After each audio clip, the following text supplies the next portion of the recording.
we now know about. So we can't justifiably claim that the universe, even at this stage, actually was an atom. A singularity, yes. An atom, no.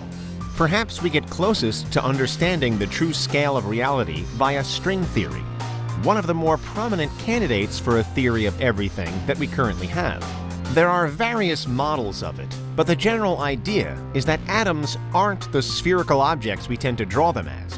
Instead, they're string-like objects that vibrate, and it's the interactions between these vibrating strings that account for, well, everything. The laws of physics, how gravity works, quantum mechanics, the whole caboodle.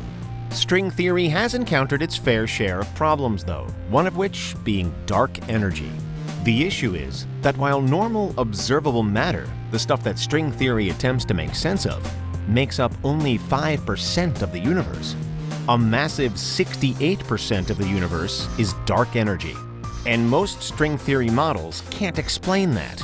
More recently, though, there have been various attempts to incorporate dark energy into string theory. In late 2018, a team from Uppsala University in Sweden published details of a new variation of string theory, wherein our universe exists on the edge of a constantly expanding bubble. While most string theory proposals do suggest various higher dimensions than simply the 4 we currently know about, 3 spatial and 1 time, here we find that everything we know is actually a fleck on the membrane of something far, far greater.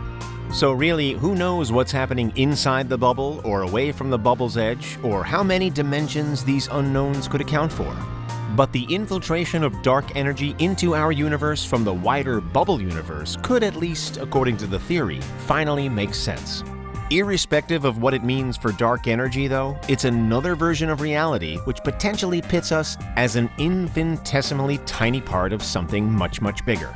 Something far greater, perhaps, than we could ever even hope to understand. In this instance, with human beings serving as just one tiny part in one tiny universe on the edge of a bubble that in itself could be one part of something even bigger, we're basically a proton or an electron or a quark in the grand scheme of things. If a proton could think, would we expect it to know that it accounts for a tiny bit of a sports car? Or an electron to understand that it represents a minuscule fraction of a single blade of grass? Obviously not. But we'd now be in that same mind-boggling position. Ultimately, if the universe really were structured like this, then it would clearly shatter almost everything we thought or even suspected we knew. In fact, we would be so deeply wrong about science on essentially every level that human knowledge might never recover from the revelation. It would be existential crisis from here on out, and a race to try and figure out some all-new extra-dimensional laws of reality. It's lucky then that this is just a thought experiment, a fun way to think about things and to appreciate our place in the cosmos. Sure, our knowledge might prove to be limited and our perspective might be off, but even if all of this really was subatomic insignificance from the point of view of something else, then why should it really matter? We're here now, so let's enjoy our atom while we can.